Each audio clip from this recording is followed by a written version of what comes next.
Hola, hola, bienvenidos a Big Left. Estuvo lloviendo todo el día de ayer, el agua está turbia, toda la noche con fuerza, y ahora dejó de llover, pero está soplando viento norte y el viento norte puede afectar el audio.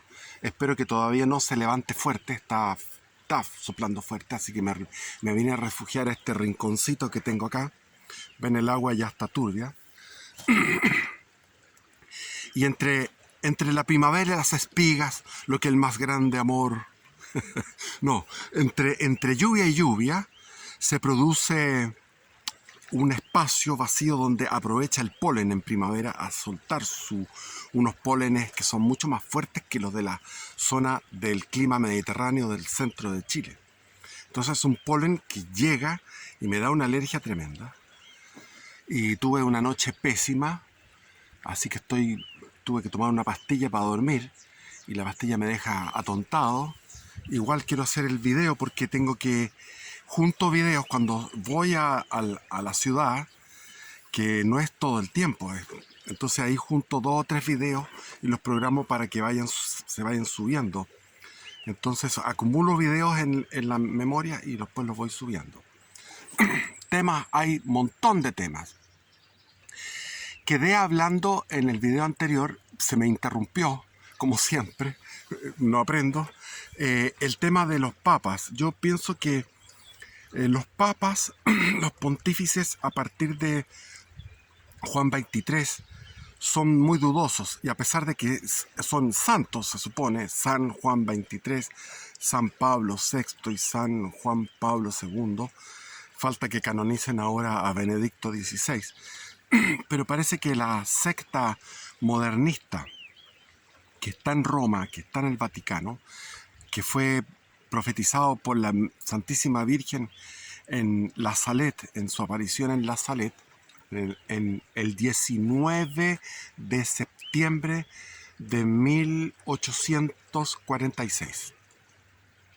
Profetizó que Roma perderá la fe y se convertirá en la sede del anticristo. Entonces, yo no sé, me cuesta ser un juzgador en esto, pero a mí me resulta muy raro y muy feo que, por ejemplo, Pablo VI haya metido a los anglicanos y haya llegado a un ecumenismo para que se modifique la liturgia, la misa antigua, y eso fue fatal, porque la misa antigua tenía una característica de que todo estaba centrado en la adoración a la divinidad, a Jesús presente en las dos especies de pan y vino cuando estaba en el tabernáculo. Entonces el sacerdote le da la espalda al pueblo para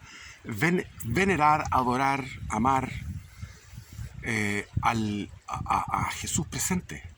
En todos los templos católicos está Jesús presente, y en los templos ortodoxos, los ortodoxos griegos, los armenios, los coptos, los abisinios, los etiopíes, los rusos, etc. Entonces también está ahí porque en la sucesión apostólica se mantuvo a pesar del cisma de la Iglesia Oriental en el año 1054. Entonces, el Bonini se llamaba. Bonini era el obispo o cardenal que hizo toda esta modificación a la liturgia. Fatal, porque la liturgia perdió esa solemnidad, ese recogimiento y esa jerarquía, que Dios está por encima de todo. ¿Y qué es lo que hicieron? Imitando a los anglicanos, el sacerdote le da la espalda a Jesús, que está atrás. Entonces, como era incómodo eso, a Jesús lo pusieron a un costado. En la iglesia ahora está el Santísimo está a un costado. Y el sacerdote mira a los fieles, le habla en su lengua vernácula. Siempre había prédicas en la lengua de todas las personas. Si lo que era en latín era el ritual mismo de la consagración el ritual, la liturgia misma. Entonces, eso fue fatal. Parecía que tenía buenas intenciones, Pablo VI. Cuando firmaba es como Paulus pontífice y aparece un 666. Es curioso cuando en la firma de Pablo VI aparece un 666. Y Pablo VI dijo, bueno, se ha colado en el Vaticano, se ha colado el humo de Satanás. Ya se había colado y había habido una misa negra. Creo que no sé qué año fue exactamente, pero fue en los años 60. El año 69 comenzó a regir la nueva liturgia.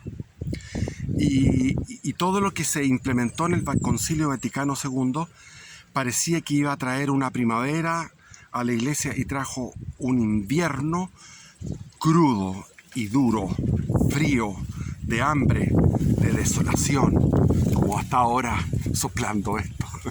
Entonces, Juan XXIII y Pablo VI parecen no ser tan terribles porque parecen como más inocentes, pero se cree, no sé si no estoy seguro, pero que Juan XXIII pertenecía a la logia masónica. Y antiguamente ya los masones querían ocupar la cúspide, el vértice de la iglesia, y fue en una elección en el año 1900 cuando el imperio austrohúngaro, es decir, el emperador Francisco José, dijo no, veto esta elección. Los Habsburgo vetaban la elección de ese nuevo pontífice porque tenían información de los servicios secretos de que ese candidato, que era un italiano, era un cardenal italiano, era del grado 33 de la masonería.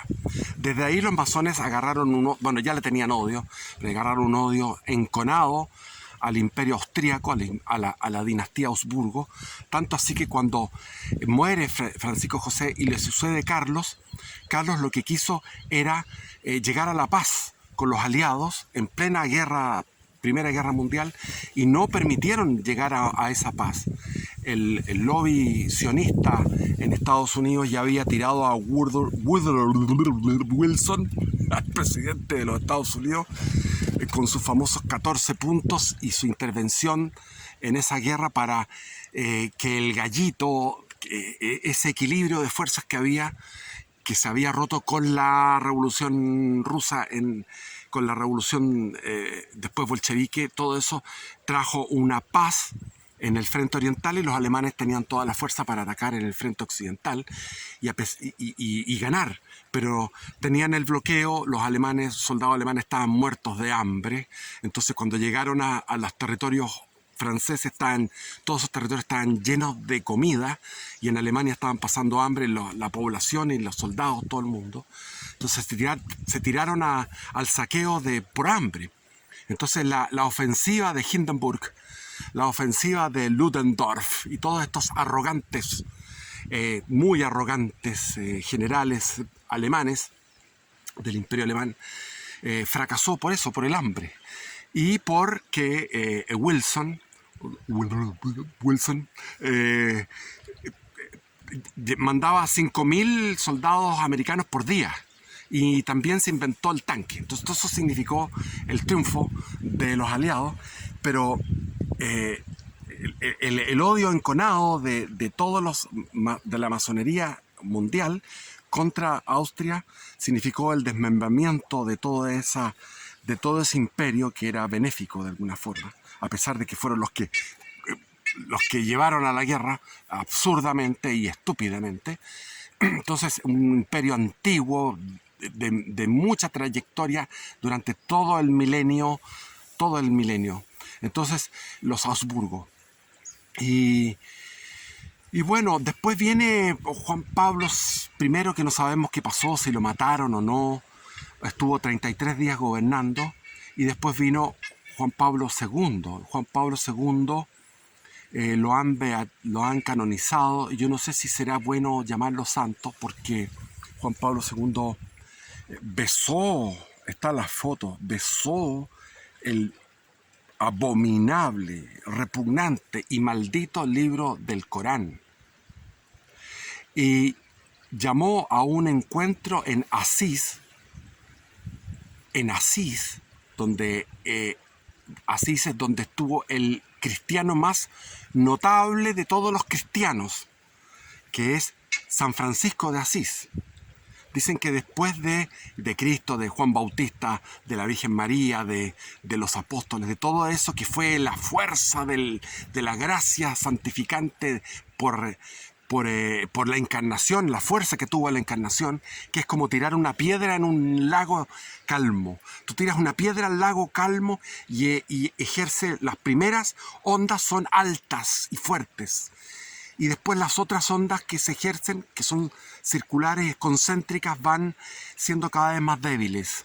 Entonces la gracia divina va perdiendo fuerza. Y se dice que, claro, en toda la época de la cristiandad, el santo más grande era Francisco de Asís.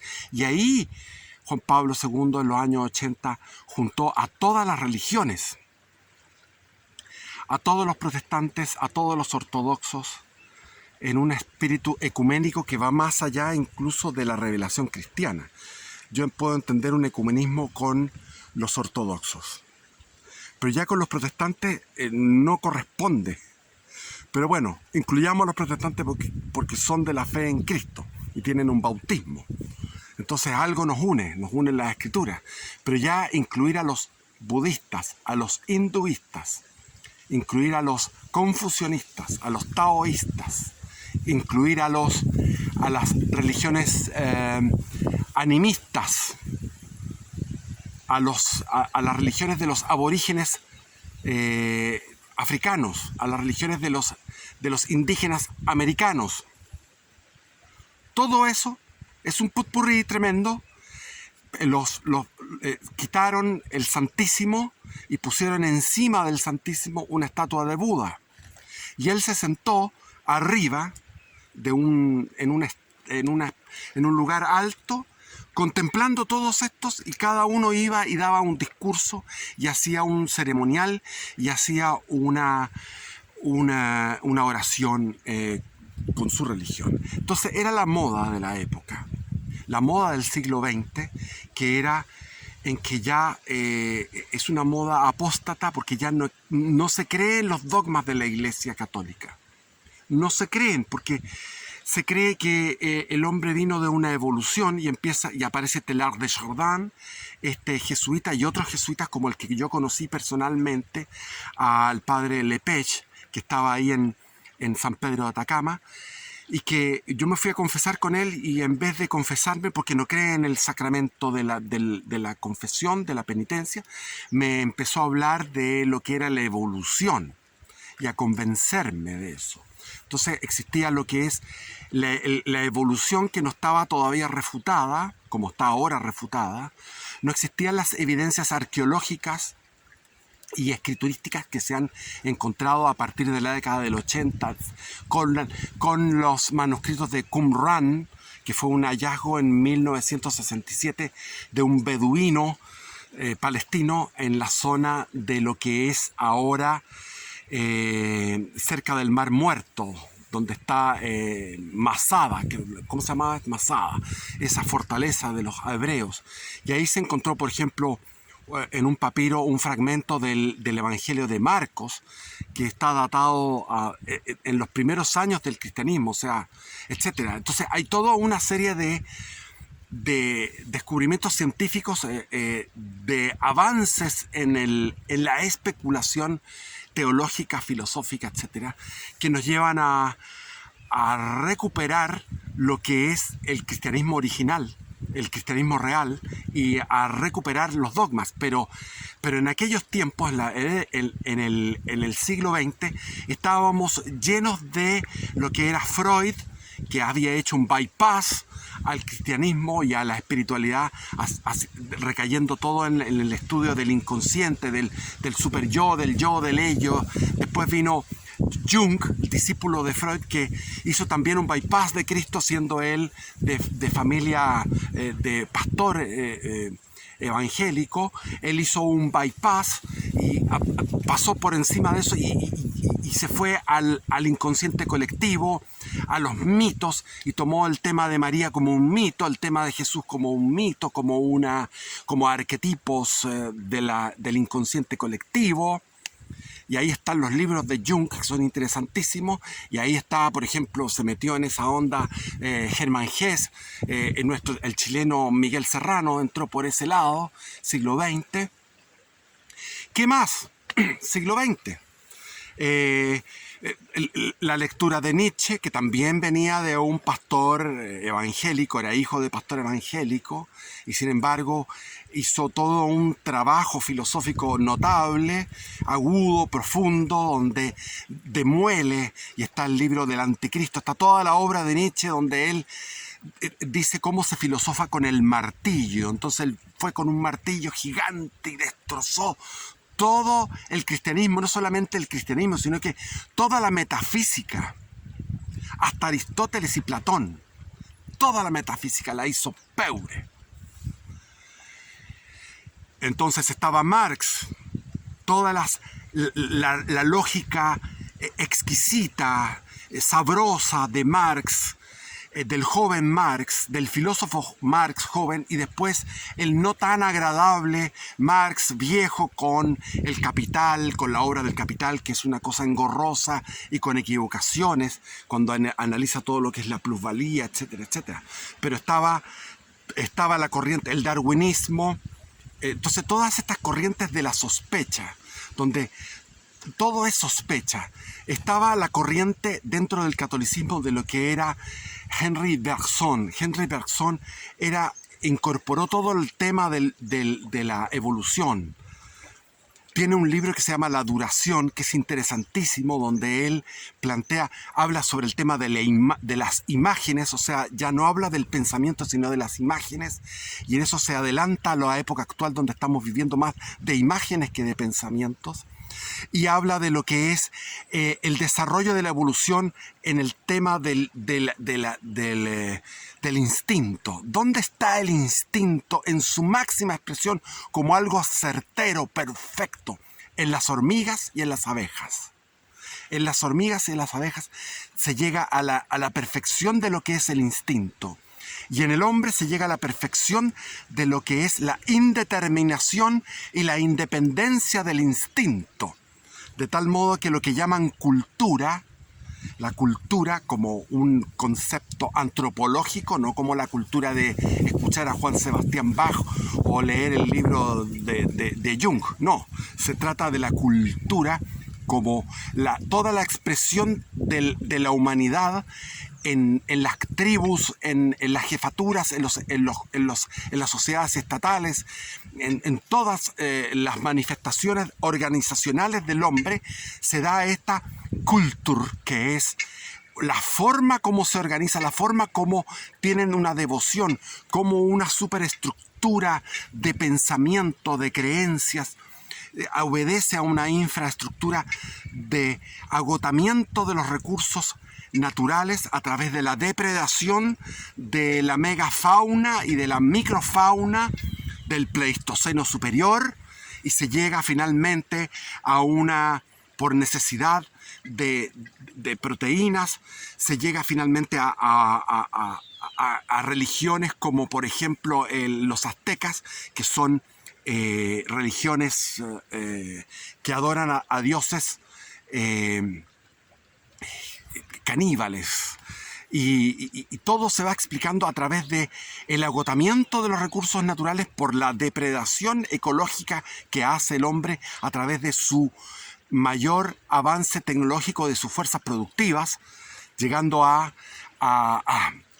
exterminar, por ejemplo, en la época de los mamuts, con los Neandertal, etcétera, etcétera. Entonces hay todo un desarrollo del pensamiento antropológico. Están los hermanos Leakey, en la familia Leakey, que era un hombre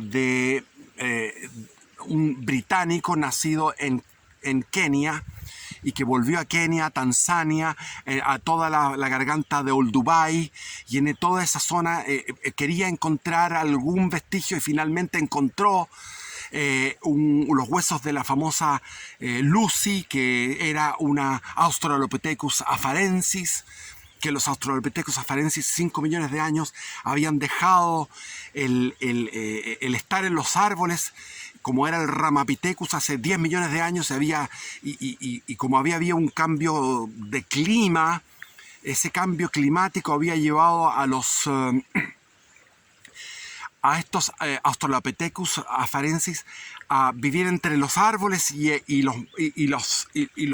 las grandes praderas. Eran sotos de bosques. Sotos significa bosques pequeños aislados, bosques pequeños con matorrales. Ahí se protegían de los depredadores arriba de los árboles e iban a luchar contra las hienas con las primeras herramientas, que era una piedra tallada, y esa primera piedra tallada toscamente fue el primer origen. Se empezó a desarrollar el encéfalo, y el encéfalo llegó a tener finalmente de ser la mitad de lo que era ahora con los Australopithecus afarensis, con el Robustus, y el otro, ya se me olvidan los nombres, y después viene el Homo habilis, el Homo erectus, y finalmente ya con el Homo neandertal se produce esta circunferencia del cráneo con una capacidad de 1000 centímetros cúbicos,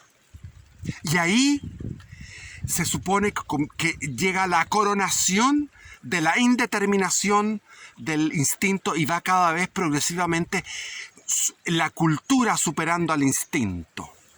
A tal nivel de que ahora ya con el postmodernismo estamos llegando a negar la misma naturaleza humana, y con el movimiento LGTBQRXZY, ese tipo de movimientos que han generado una cultura que va contra la naturaleza, a tal nivel de que ya el instinto está tan aplacado que ya es cool y es interesante ser o algo elogioso ser un homosexual, o ser un transexual, o un pedófilo, o un zoófilo, no sé. Entonces, estaba, como les digo, ese filósofo notable del siglo XIX, comienzos del XX, que era Henri Bergson, y dentro de la Iglesia Católica estaba el modernismo, y entonces en esa moda, en la moda, por ejemplo, de Aldous Huxley, que tiene el libro formidable, que se los recomiendo, que es Un Mundo Feliz.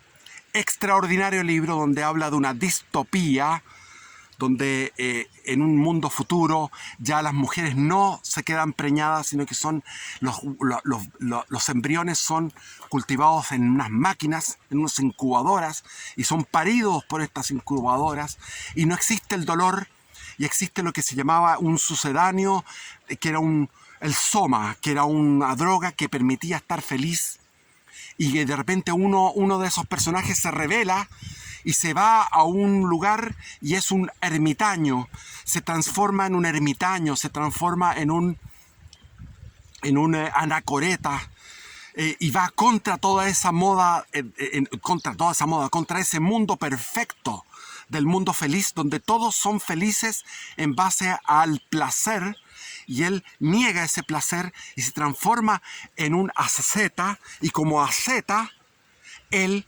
finalmente es mirado como un ser loco, y van todos en una especie de helicópteros futuristas que no hacen ruido, y están toda esta gente mirando a este ser, a este bicho raro que es este anacoreta, ermitaño, y se termina ahorcando, y ahí termina la última esperanza del mundo feliz. Y tiene otro libro que es Las puertas de la percepción, donde él habla en términos elogiosos a las drogas, sobre todo a las drogas psicodélicas, recién inventadas en el siglo XX, el ácido lisérgico. Y el ácido lisérgico, él muere, y cuando estaba muriendo con dolor porque tenía un cáncer, le pide a su última mujer, tuvo 3 mujeres, a su última mujer, que era una antropóloga también, le pide, él era un escritor, un intelectual, Aldous Huxley, interesantísimo, y muere volado de ácido lisérgico. Entonces, todo esto viene Ken Wilber en los años 80. Ken Wilber, que habla de la psicología transpersonal y es un experto en la psicología transpersonal. Y está Oscar Ichazo, que viene en Buenos Aires. Él se dedicó a ser un mozo que atendía como garzón a los intelectuales de Buenos Aires, y con ellos empezó a comprender lo que era todo lo que era la esotería, el esoterismo, y el poder reunir en un solo haz la sabiduría de Oriente y de Occidente. Y este boliviano, Oscar Ichazo, con esa ambición se va a Arica, a Chile. Y en Arica está trabajando con Naranjo, que es un chileno, y con un amigo mío que yo tuve, que era Domingo Ursúa, que fue con su guitarra a recorrer, estudiante de arquitectura, se fue a recorrer y llegó a Arica en la época de la Unidad Popular, donde había una vitalidad tremenda de la vida ariqueña en el norte de Chile. Y también mucha droga corría, tanto que llegó el gobierno militar y fusiló a los traficantes y se acabó aquello. Y ahí estaba Oscar Ichazo, y por casualidad llegó un millonario norteamericano y escuchó todas estas maravillas, digamos, de sabiduría, y mandó a llamar a otros norteamericanos que eran colegas de él, eran millonarios norteamericanos, y llegaron todos con buzos, sin terno ni corbata, con buzos, al aeropuerto de Chacayuta, en Arica, sin pasar por Santiago, y ellos fundaron el Grupo Arica, que fue un grupo que llegó a tener en su momento más de 1 millón de seguidores de alta alcurnia en Estados Unidos, donde se hacía una síntesis de la sabiduría de Oriente y de Occidente. Lo que hizo Aldous Huxley en su maravilloso libro, que es el libro que se llama La filosofía perenne, que yo lo leí haciendo dedo y viajando por Andalucía, recorriendo Granada, estando en las Alpujarras, en la cordillera de Granada, donde llegué a un lugar que se llamaba Treveles, un pueblo que va serpenteando, va como una serpiente a través de la cresta de las lomas, con casas blancas llenas de maceteros, de flores, con 2 o 3 iglesias, y yo haciendo ayunos. Hacía un ayuno permanente de varios días, 5 días y 5 noches. Iba y rompía el ayuno con una copa de vino, porque andaba sin plata también, y vivía en la última casa, la casa más alta de España, en las Alpujarras. Dormía en un pesebre, en las pajas, y me iba a bañar en la mañana a un río de aguas muy heladas en esas Alpujarras, y leía La filosofía perenne de Aldous Huxley, donde recoge a sabios chinos como Confucio, Lao Tse, los textos del Bhagavad Gita, del Pramayana, de los Vedas. Recoge textos de los grandes sabios de la India, y leía el Bhagavad Gita con fruición y pasión. Y recogía textos de los sufíes, de los Bahá'í, de Baha'u'lláh, de Abdul Bahá, los textos de Baha'u'lláh, los textos de George Fox, el fundador de los cuáqueros, de Wycliffe, de los más altos, los más altos teólogos y las más altas expresiones de la filosofía de la teología y de la filosofía protestante. Se me olvidan los nombres en este momento, pero ese es un libro formidable. Entonces, la moda que había en los años 80 llevó a Juan Pablo II a hacer este encuentro en Asís. Y dejó sentadas las bases para que lo repitiera Benedicto XVI, para que Juan Pablo II y Benedicto XVI declararan que los judíos, el judaísmo y los judíos, la raza judía, son nuestros hermanos mayores. De algún modo sí es verdad, pero de algún modo no, porque ellos dijeron en el juicio a Jesús, en el juicio ante Pilatos, Pilatos les dijo, pero no quieren Barrabás, Barrabás es inocente y Jesús, perdón, Barrabás es culpable y inocente es Jesús.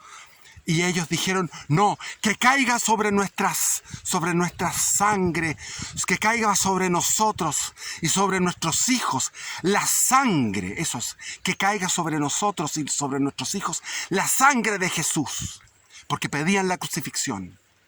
Y esa frase fue censurada en la película de Mel Gibson, que lo decían ellos en hebreo. Gritaban esa frase, fue censurada para no llevar al antisemitismo. Pero el mundo judío es de luces y sombras. El mundo pagano es de luces y sombras. Pero lo dicen las escrituras, los dioses paganos son demonios. Porque, por ejemplo, uno ve a Brahma. Brahma es como Dios Padre. Vishnu podría ser equivalente al Logos, a Jesús. Al Logos no encarnado, pero al Logos abstracto dentro de la Trinidad. Pero la Trinidad de los hindúes incorpora a Shiva. Y Shiva es el dios de la destrucción. Entonces es un dios satánico, un dios diabólico.